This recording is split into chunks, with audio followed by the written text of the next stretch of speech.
All right, let's talk about an invisible giant. I mean, a company that quietly powers almost every single piece of advanced tech you own. And yet, most people, they've never even heard its name.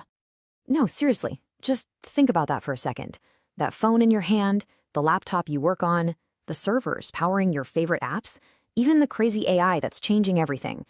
What if the brain inside all of them came from just one company? Well, guess what? It's not a hypothetical. That company is very, very real. And honestly, it might just be one of the most strategically important corporations on the entire planet. And that company is the Taiwan Semiconductor Manufacturing Company, or as pretty much everyone calls it, TSMC. You can think of them as the ghost in the machine, the silent, absolutely essential partner behind all the big tech brands you actually know and love. So here's what's so fascinating. TSMC doesn't sell a single product with its own logo on it. Not one. Instead, they're the ones who actually make the super advanced chips that companies like Apple design for the iPhone, or that NVIDIA designs for its world-changing AI GPUs, or that AMD puts in its processors. Yep, TSMC makes the brains, but the other guys get all the credit. Okay, so how on earth did one company become so essential to, well, everything? To get that, we've got to rewind the clock a bit, back to the 1980s. It all kicked off with one simple, but man, was it a revolutionary idea. See, back in the day, the chip industry was totally dominated by companies that did everything themselves. They designed their chips and they built them. So imagine you're a small, brilliant startup with a game-changing chip design. But you don't have a billion-dollar factory. Who do you go to? You'd have to go to your biggest competitor and basically ask them to make it for you. Yeah, not exactly a system built on trust, right? And this is exactly where the visionary founder of TSMC, a guy named Morris Chang, saw this huge opportunity.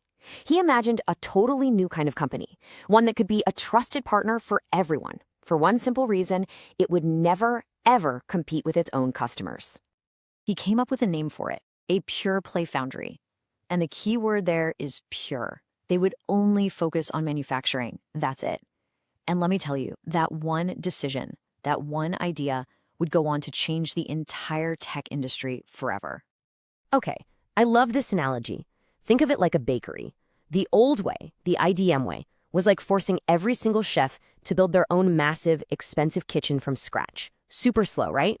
Well, TSMC came along and built the world's best kitchen and said, hey, any chef can come use our ovens.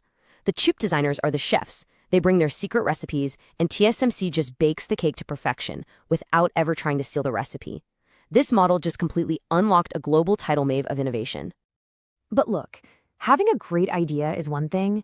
Actually turning a risky little startup from 1987 into the undisputed global leader it is today, that's a whole different story. So let's take a look at how they pulled it off. And it really was this steady, relentless climb. I mean, from its founding with help from the government and industry to becoming the first Taiwanese company on the New York Stock Exchange, TSMC just kept hitting its marks year after year. But the real game changer, that was when they achieved leadership in the super advanced 7-nanometer technology. That's when everyone knew they were the king, and now they're expanding all over the world to lock in that lead. And the scale we're talking about today, it's just staggering. It's not just about those big 4 names you see. TSMC serves over 500 different customers. This creates this incredible, powerful virtuous cycle, right? More customers means more money for R&D, which leads to even better technology, which, you guessed it, attracts even more customers. It just feeds on itself. And this is the result. When you look at the most complex, most cutting-edge chips, the tiniest, fastest brains for all our tech, TSMC isn't just in the lead, they are completely dominant. That technology gap between them and everyone else is so wide now, it's become incredibly, incredibly difficult for anyone else to even think about catching up. Okay, but with that kind of power, and with the world's dependency on them, comes enormous risk. TSMC's unbelievable success has actually put itself, and frankly the rest of us, in a really tricky spot. You could say TSMC is sitting right in the middle of a perfect storm. First, its location, Taiwan. That's a huge focal point of tension between the US and China. It's created this idea of a silicon shield, the theory that the world relies so much on these chips that the island is literally too important to fail. Then there's the crazy cost of staying on top, and the fact that the entire global economy depends on a supply chain that's basically all packed onto one small island. And to put that cost into perspective for you, building just one new factory, they call them fabs, for the next generation of chips, we're talking over $20 billion. That's not just a business investment. That's the kind of gamble on the future that entire countries make. So, with all these massive risks in play, what's next? What does the future hold for TSMC and this global race for chip supremacy? Well, let's take a quick look at the competition. You've got Samsung and Intel, right? And don't get me wrong, they are absolute giants. But they still mostly operate on that old model of designing and building their own chips.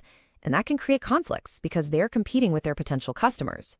TSMC's relentless, single-minded focus on just being the best possible manufacturer for anybody, that's still their secret weapon. So, when you boil it all down, what are the big lessons from this incredible story? Well, first, that specializing like crazy isn't just a business strategy, it's a path to total dominance. Second, that getting to a massive scale is what really fuels the next wave of innovation. Third, leadership isn't permanent. Staying on top is a constant, incredibly expensive fight.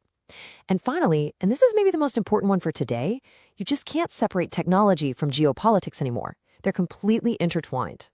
And all of this leaves us with one last really big question to think about. I mean, TSMC's story is an absolute masterclass in vision, focus, and execution, no doubt about it.